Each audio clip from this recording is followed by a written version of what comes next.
네, 시편 106편 1절에서 12절까지 말씀 우리 한 절씩 교독하도록 하겠습니다. 제가 먼저 읽을게요. 할렐루야, 여호와께 감사하라. 그는 선하시며 그 인자하심이 영원하미로다. 누가 능히 여호와의 권능을 다 말하며 주께서 받으실 찬양을 다 선포하랴. 정의를 지키는 자들과 항상 공의를 행하는 자는 복이 있도다. 여호와여, 주의 백성에게 베푸시는 은혜로 나를 기억하시며 주의 구원으로 나를 돌보사. 내가 주의 택하신 자가 형통함을 보고 주의 나라의 기쁨을 나누어 가지게 하사 주의 유산을 자랑하게 하소서. 우리가 우리의 조상들처럼 범죄하여 사악을 행하며 악을 지었나이다. 우리의 조상들이 애굽에 있을 때 주의 기이한 일들을 깨닫지 못하며 주의 크신 인자를 기억하지 아니하고 바다 곧 홍해에서 거역하였나이다. 그러나 여호와께서는 자기의 이름을 위하여 그들을 구원하셨으니 그의 큰 권능을 만인이 알게 하려 하심이로다. 이에 홍해를 꾸짖으시니 곧 마르니 그들을 인도하여 바다 건너가기를 마치 광야를 지나감 같게 하사 그들을 그 미워하는 자의 손에서 구원하시며 그 원수의 손에서 구원하셨고 그들의 대적들은 물로 덮으심에 그들 중에서 하나도 살아남지 못하였도다. 이에 그들이 그의 말씀을 믿고 그를 찬양하는 노래를 불렀도다. 아멘. 앞선 시편 105편이 이스라엘의 역사를 압축적으로 묘사를 하면서 언약을 지키시는 그런 신실하심을 노래했다면, 오늘부터 시작되는 106편은 이스라엘의 그런 장관 역사 속에서 하나님을 반역한 그런 역사를 회고하고 또 참회함으로 시작을 하고 있습니다. 그런 점에서 시편 105편과 106편은 한 쌍을 이룬다라고도 생각을 할 수가 있겠습니다. 이스라엘의 실패와 불순종을 회고를 하고 또 강조하면서 결국엔 하나님의 구원과 사랑을 노래하고 있는 것이죠. 이 시편, 특히 시편의 기자를 우리가 주로 다윗으로 알고 있지 않습니까? 그런데 이제 그 성경을 조금 알아가기 시작하고 그 시대적 배경들을 알면서 또 기록된 시기들을 역사들을 조금 알게 되면서 시편 105편, 106편은 읽어보니까 바벨론 포로기 혹은 그 이후에 기록된 것 같은 뉘앙스의 문구들이 많이 기록되어 있거든요. 아시다시피 다윗은 바벨론 포로기와는 전혀 상관이 없습니다. 왜냐하면 400년 전에 이미 죽었기 때문에. 그런데 이 다윗이 시편 기사라고? 뭐 이런 의문들을 가질 수가 있거든요. 언젠가 한번 우리 목사님께서 설명을 해주셨죠. 성경에 보면은 기록된 연대와 그 저자라고 생각되는 사람이 살았던 시기가 불일치하는 것 때문에 조금 혼동이 올 수 있는데 너무 그렇게 크게 신경 쓸 필요는 없다고요. 누가 기록했는지 그 자체가 중요한 것보다는 시편을 주로 기록한 다윗의 관점에서 이 역시 시편 105편과 106편이 기록되어 있다는 점, 이 점에 주목하시면 그 연대가 좀 차이 나는 부분들은 그게 크게 무리 없이 이해할 수 있으리라 생각됩니다. 한 절씩 한번 살펴보겠습니다. 1절에서 3절은 굳이 표제어를 붙이자면은 찬양으로의 초대, 뭐 이 정도 제목을 붙일 수 있을 것 같습니다. 1절, 할렐루야, 여호와께 감사하라. 그는 선하시며 그 인자하심이 영원하미로다. 첫 마디가 할렐루야죠. 네. 아까 말씀드렸다시피 이 마지막 절, 이 48절도 할렐루야로 끝을 맺고 있습니다. 혹시 할렐루야라는 단어의 뜻 알고 계시죠? 하나님을 찬양하라, 여호와를 찬양하라 라는 뜻입니다.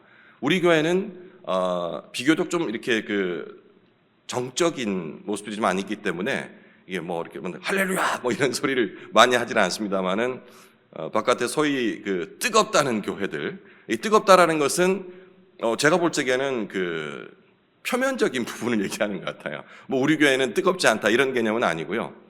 주로 이렇게 뭐 부흥 강사들 이런 분들이, 순회 부흥 강사들이 교회 가면은 인사를 할렐루야 뭐 이런 식으로 하잖아요. 그럼 뭐라고 화답을 합니까? 아멘하고 화답을 하죠. 우리 권사님은 그런 한번 경험해 보셨는지. 예. 또 이렇게 할렐루야 하면 I say 할렐루야, you say 아멘 뭐 이렇게 얘기하기도 합니다. 예, 뭐 그것이 좋다 나쁘다를 떠나가지고 할렐루야라는 의미 자체가 여호와를 찬양하라라고 되어 있는데 오늘 시편 이 기자가 할렐루야로 시작합니다. 그러니까 여호와를 찬양하라 명령어로 시작을 하는 거죠. 그리고 이어서 다시 또 명령합니다. 이번에는 찬양하는 거로 그치지 않고 감사하라, 여호와께 감사하라라고 이어서 또 명령을 하죠. 왜냐하면 그는 선하시며 인자하심이 영원하기 때문이다. 이렇게 얘기를 합니다. 우리가 그 시편을 배경으로 한 노래들, 찬양들 보면은 이 구절이 많이 나옵니다. 그는 선하시며 인자하심이 영원함이로다. 이 구절들 굉장히 우리한테 익숙한 구절이죠. 이것이 바로 하나님을 찬양하고 하나님께 감사할 이유라는 것이죠. 히브리어를 우리가 따로 공부하지 않았습니다만은 여러분들 너무나도 잘 알고 있는 히브리어, 바로 헤세드라는 단어입니다. 아시죠? 인자하심 혹은 뭐 자비, 긍휼로 번역이 되는 단어인데요. 그 인자하심 때문에, 그리고 이어서 한 쌍을 이뤄서 그리고 선하심 때문에라고 얘기를 합니다. 2절 누가 능히 여호와의 권능을 다 말하며 주께서 받으실 찬양을 다 선포하랴. 저는 이 2절, 이 9절을 처음에 읽을 적에는 강조하기 위한 반어법, 누가 하랴, 감히 뭐 이 정도로 이해를 했었어요. 근데 어제 저녁에 이제 들어가서 너무 이제 익숙한 구절들이지만 우리가 이것들을 계속해서 반복해서 읽어볼 적에 또 새롭게 또 깨닫게 해주시는 그런 맛이 있잖아요.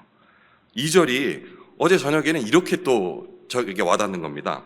처음 읽을 적에는 어느 누구도 감히 하나님의 권능을 다 찬양할 수 없다라는 그런 반어법적 표현 정도로만 이해를 하고 있었는데 자꾸 읽다 보니까 어떻게 읽어지냐면 그 1절 말씀에 이어서 여호와의 권능을 말할 수 있는 사람은 그 권능을 체험한 사람이다 라고 얘기를 하는 것처럼 이해가 되는 거예요. 다시 말해서 1절에서 말했던 그의 선하심과 인자하심을 경험한 자들이 바로 다른 사람은, 경험하지 못한 사람은 말할 수 없는데 이 여호와의 선하심과 인자하심을, 그 권능을 경험한 자들은 말할 수 있다. 말할 수 있다 정도가 아니고 말을 해야 한다라고 저한테 이렇게 명령을 하는 듯한 그런 느낌을 받았어요. 누가 능히 여호와의 권능을 말하며 주께서 받으실 찬양을 다 선포하랴. 반어법이 아니고 너희는 인자하심과 선하심을 경험했잖아. 그 권능을 경험했잖아. 그러니 가만히 있으면 안 돼. 찬양을 해야 돼. 라고 얘기를 하는 듯하게 어제 와닿았습니다. 참 감사했고 또 그런 깨달음들이 신선하게 와닿았습니다. 하나님의 언약 백성이 나아가서는 현대를 살고 있는 우리 그리스도인인 우리들이게 되겠죠. 여호와의 힘과 영광을 선포하라라는 그런 문구로도 이해할 수 있다라는 점 어제 저녁에 처음으로 한번 느꼈던 깨달음이었습니다. 3절 정의를 지키는 자들과 항상 공의를 행하는 자는 복이 있도다. 복이 있다라는 얘기는 시편에 굉장히 많이 나오죠. 1절에도 복 있는 자는 이렇게 시작이 되고요. 역시 이 히브리 언어로 아쉬르 뭐 이런 얘기를 합니다. 복이 있다, 행복하다 뭐 이런 뜻이 되겠죠. 이 복은 우리 잘 알고 있습니다. 흔히 생각하는 그런 물질적인 소유, 많고 적음에 있는 것이 아니다라는 것을 잘 알고 있죠. 바로 우리의 생각과 그 마음 상태를 얘기한다는 것은 그리스도인이라면 다들 알고 있는 사실일 겁니다. 공의를 지키고 정의를 행하는 사람이 복이 있다, 곧 행복하다라는 이 얘기는, 이 공의라는 것은 어찌 보면 지금 원어로 사용했던 미슈파트라는 단어는 법적 효력을 갖는 용어가 법정에서 쓰이는 그런 용어가 되겠습니다. 합법적인 그런 판결을 바로 공의롭다라고 얘기를 하는데요. 반면에 뒤에 나오는 정의라는 것은 그런 법적인 용어라기보다는 사회 전반에 깔려 있는 그런 비난받을 만한 것이 전혀 없는 그런 상태, 이런 거를 정의라고 표현하는 것이죠. 공의와 정의. 저는 이 공의와 정의 이 구절을 읽으면서 신약으로 잠깐 또 넘어오게 됐어요. 어제 오늘 간사님 새벽 기도에 참석하셨는데 바울과 동역하기라는 그 주제를 가지고 어제 수요예배 설교를 해주셨어요. 바울과 동역하는, 이 바울이 항상 얘기했던 부분, 그리고 예수님께서 말씀하셨던 부분이죠. 율법과 관련된 부분들. 저는 이 율법이 어찌 보면 이 구약에서 얘기했던 이 본문에 나왔던 공의, 정의를 실현하기 위한 그런 규약들이 아닌가라는 생각을 좀 했었거든요. 공의와 정의를 지키는 것이 곧 하나님께서 모세에게 주신 허락하신 그 율법을 지키는 것과 같은 흐름일 수 있다라는 생각을 했습니다. 그런데 이 율법을 열심히 지켜야 한다라고 얘기했던 이 바리새인들, 잘 지켜왔던 이 정작 바리새인과 같은 정통 유대인들에게는 이 율법이 그들에게 자유를 주는 것이 아니고 정죄함, 남을 판단하는 수단으로서 사용됐거든요. 그리고 그들 마음속에는 무엇이 있었습니까? 이 율법을 지킴으로 의에 이를 수 있다. 다시 쉽게 얘기한다면 내가 하는 행동들, 나의 의를 가지고 주의 의에 이를 수 있다라는 그런 잘못된 생각을 가졌잖아요. 그런데 여기서 말하는 공의와 정의가 우리를 행복하게 한다는 것은 제대로 된 율법이라면, 그 율법이 의미하는 바를 알고 있다라면은 그 율법은 결코 우리를 정죄하는 것이 아니고 자유함을 준다. 거짓 교사들이 와서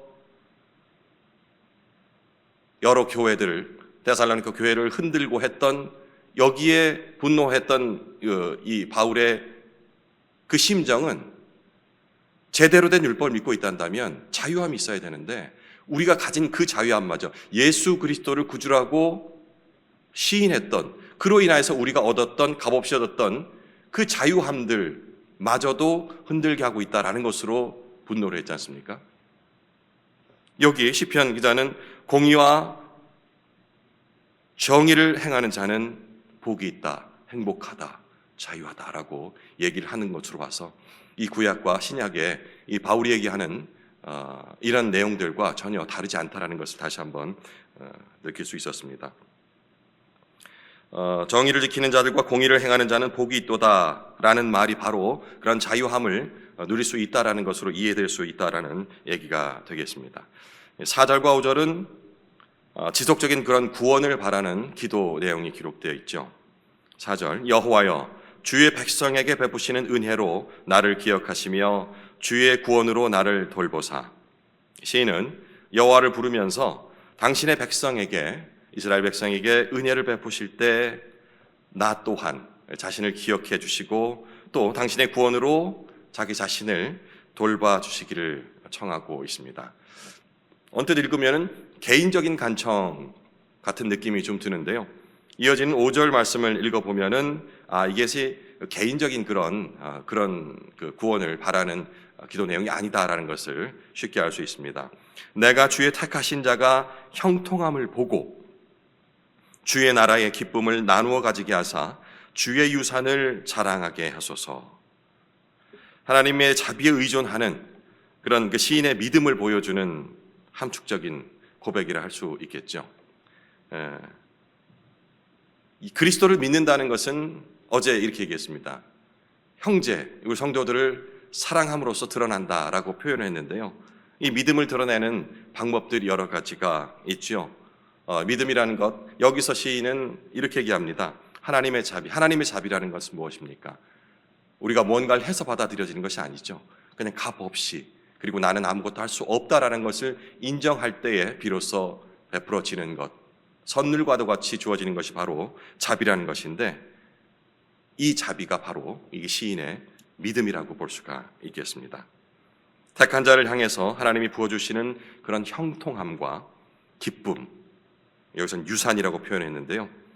모든 백성이 골고루 누릴 수 있기를 바라는 그런 시인의 마음을 느낄 수가 있습니다. 이 유산이라는 것이 언젠가도 한번 말씀드린 기억이 있는데, 그것이 뭐 땅이 됐던 아니면 후손이 됐던 간에 유산은 그냥 값없이 받는 거죠. 내가 뭘 해서 되는 것이 아니고 뭐 아버지의 유산이라 한다면 그 아버지가 열심히 일한 대가로 자녀에게 물려지는 것입니다. 하나님께서 주시는 그 유산이라는 것은 우리가 무엇을 해서가 아니고 하나님께서 그냥 주셨기 때문에 선물과도 같은, 그런 값없이 주는 선물과도 같은 것이기 때문에 어느 누구도 독점할 수 없다라는 그런 의미도 내포되어 있겠습니다.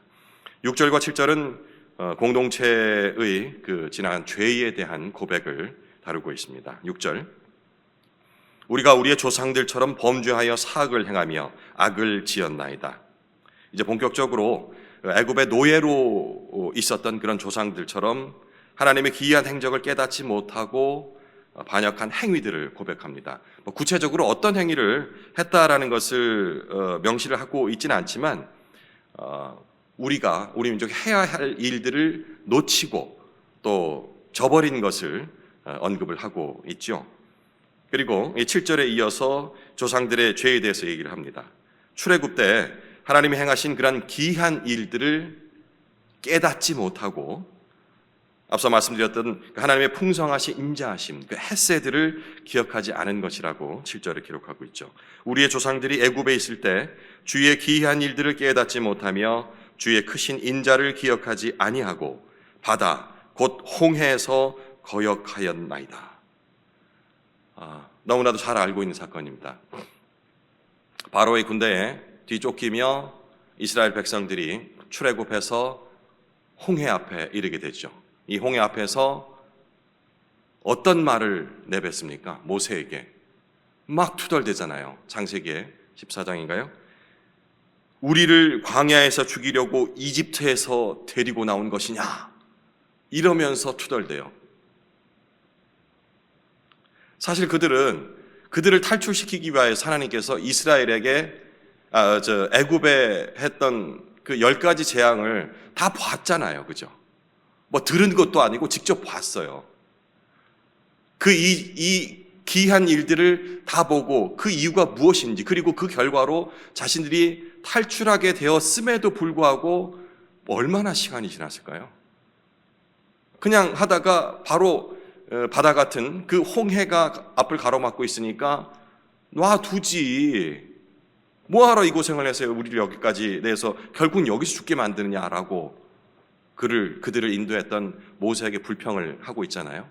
지금 시인은 그 얘기를 하는 겁니다.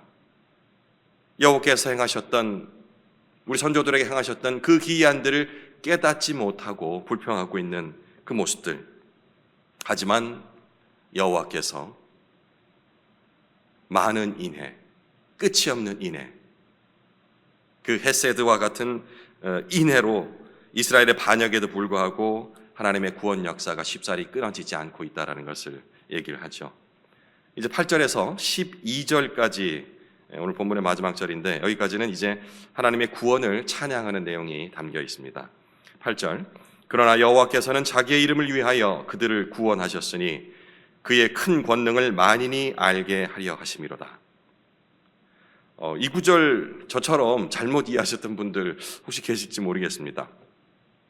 하나님이 좀 명예욕이 있으신데 자기의 이름을 위하여, 뭐 다른 것도 아니고 자기 이름을 위하여 이스라엘 민족을 구원하셨으니 그 이름 나기를 좀 좋아하시는가? 뭐 이런 그 오해를 했었던 적이 있습니다.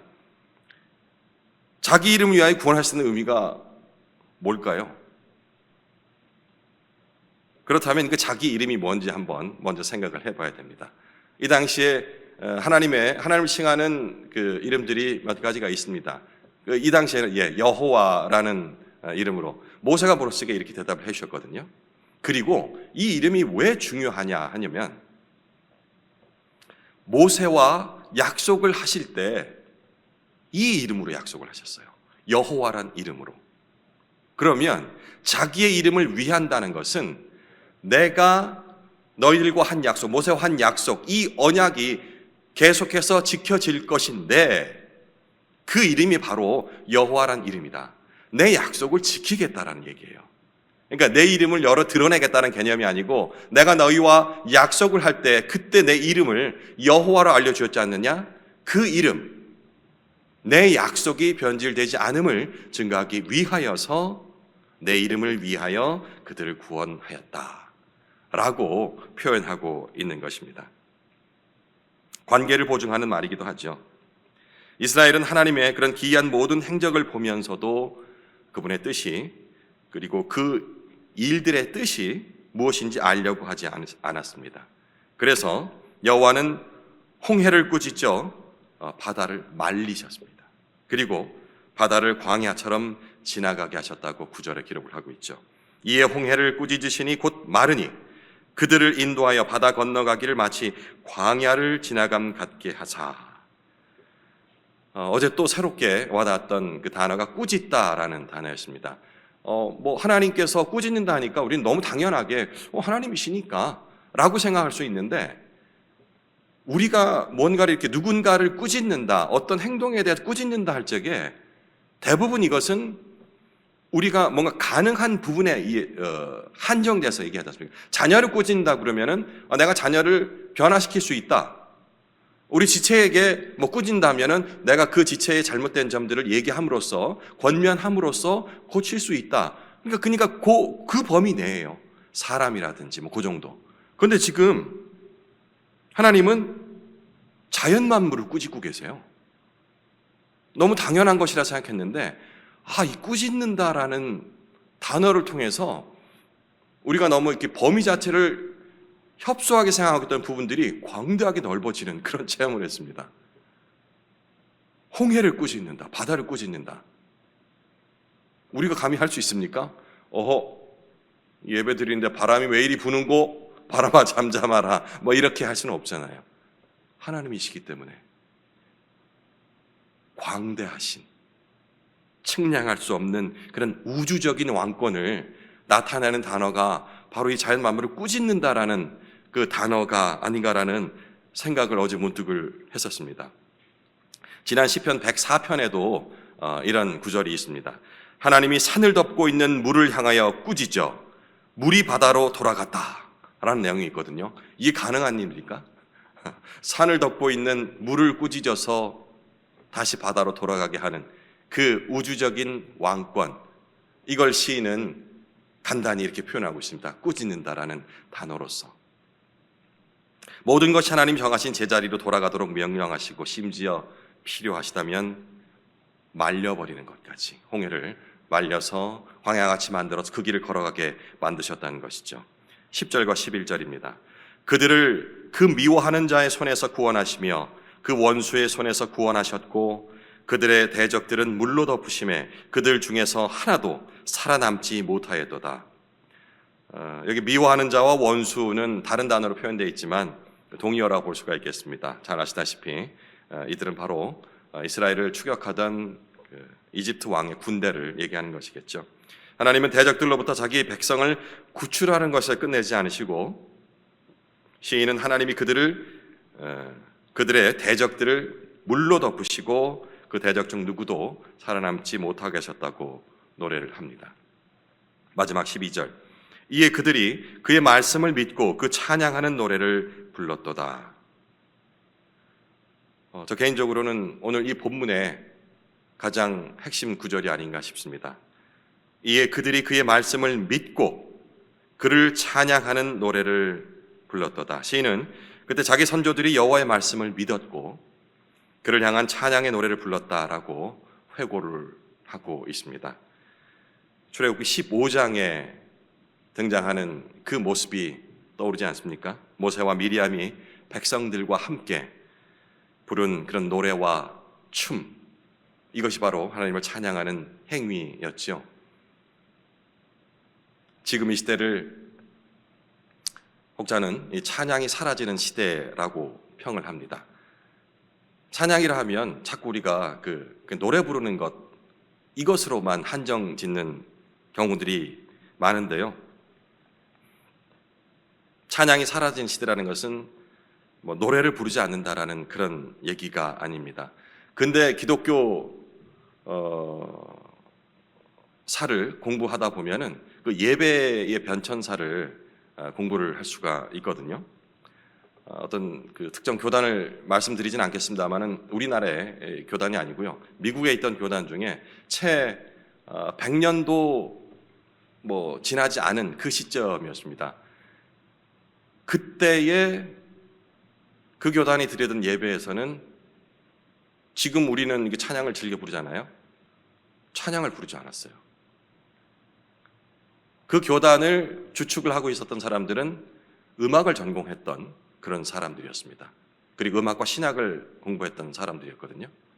그런데 그들이 의아하게도 그들이 드린 예배 가운데 찬양을 뺀 거예요. 그 이유는 제대로 신학을 공부하지도 않았던 사람들이, 그리고 음악을 잘 모르는 사람들이 무작위로 만든 그러한 그런 노래들을 신성한 예배 시간에 부를 수 없다. 자기들 사이에도 이견이 있었어요.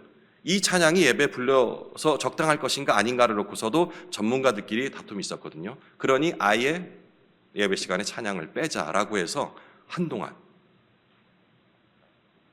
수십 년인가요? 정확히 연도는 기억이 나지는 않는데 그 정도 기간 동안에 예배 시간에 찬양을 부르지 않던 그런 시절이 있었다는 겁니다. 그분들이 아마 지금 우리 교회 만약 예배 참석했다 한다면 기절초풍할 거예요. 왜? 너무 격떨어진다고. 전문적인 성가대도 아닌 우리 교회는 회중 찬양을 지향하지 않습니까? 모든 성도들이 잘 부르고 못 부르고를 떠나서 한 입술로 고백드리기를 원합니다. 그래서 회중이 찬양합니다. 찬양팀이 앞에 서서 하는 것도 아닙니다. 굳이 잘 모르는 찬양을 도움을 드리기 위해서 앞에서 앉아서 이렇게 찬양을 드리는데, 이 모습이 격떨어지고 예배를 격화시킨다라고 생각했기 때문에 찬양을 예배 시간을 부르지 않았던 것입니다. 지금 한국 교회도 이 예배 시간에 부르는 찬양을 놓고서 설왕설래하며 어느 교회는 시편 말씀이 아닌 그런 가사들은 부르지 않는 그런 교회도 있어요. 오늘 우리가 지금 읽었던 이런 시편에 기록된 말씀이 아닌 찬양은 예배 찬양이 아니다 해서 부르지 않는 그런 교회들이 있습니다. 제가 이제 그분들을 지적하고 틀렸다라는 것을 강조하기 위해서 드리는 말씀이 아니고요. 우리 찬양은 곡조 있는 기도라는 그런 말씀 들어보셨죠? 그리고 찬양은 하나님을 높이는 행위를 모두 찬양이라고 합니다. 그렇다면 찬양이 사라진다라는 그런 의미는 하나님이 점점 우리에게서 멀어진다는 것으로 이어갈 수 있습니다. 너무 극단적인 비유로 생각할 수 있는데요. 대부분은 가랑비에 옷 젖는지 모른다라고 이런 조금씩의 변화를 통해서 결국엔 주객이 전도되는 현상이 일어난다라는 것을 생각할 적에 우리가 심각하게 볼 필요가 있습니다. 내 입술에서 나는 찬양을 잘 못 부르기 때문에, 노래를 잘 못하기 때문에 저는 찬양시키지 말아주세요. 차라리 기도를 시켜주세요. 이 말이 얼마나 어폐가 있는지 알아야 합니다. 노래를 잘 못 부르는 그 개념과는 다른 겁니다. 곡조 있는 기도라 했는데 찬양 같이 부르자 했더니 나는 소질이 없어서 그냥 기도만 할게요. 곡조 있는 기도라니까요. 그 찬양이 내 입술에 자꾸 없어진다는 것은 결국은 하나님 나라가 멀어진다는 겁니다. 우리가 시편, 아까 제가 기도하면서도 말씀드렸다시피 시편에 기록된 이 찬양한다는 것이 행복하고 평온하고 평안한 상태에서 불려진 것이 아니라는 것을 우리 잘 알고 있습니다. 적에게 쫓기고 있는 상황에서도 다윗은 찬양을 했습니다. 그것이 평안입니까? 아니잖아요. 폭풍과 같은 그런 현상 속에서 그는 찬양을 했습니다. 그 찬양은 바로 소망이라는 것이죠. 우리 그리스도인들이 찬양하는 것은 그 소망을 담은 것입니다. 그런데 내가 노래 좀 못한다고 찬양을 안 부른다고요? 하나님 나라가 멀어지는 것이라는 것을 알아야 합니다. 애굽에서, 바벨론에서 불렀던 찬양은 약속의 땅으로의 귀환을 소망하며 불렀던 그런 찬양이라는 것을 우리는 잘 알고 있습니다. 애굽 땅에서 430년 동안 반복되는 지루하고 또 고된 현실 속에서 이스라엘 백성은 신음했습니다. 바울이 얘기를 했죠. 성령께서 말할 수 없는 탄식으로 우리의 기쁜 신음까지도 하나님께 기도로 대언해 주신다라고요. 예, 찬양이 꼭 우리가 즐겁게 아름답게 불려지는 그것이 다 찬양이라고 생각하시면 안 됩니다.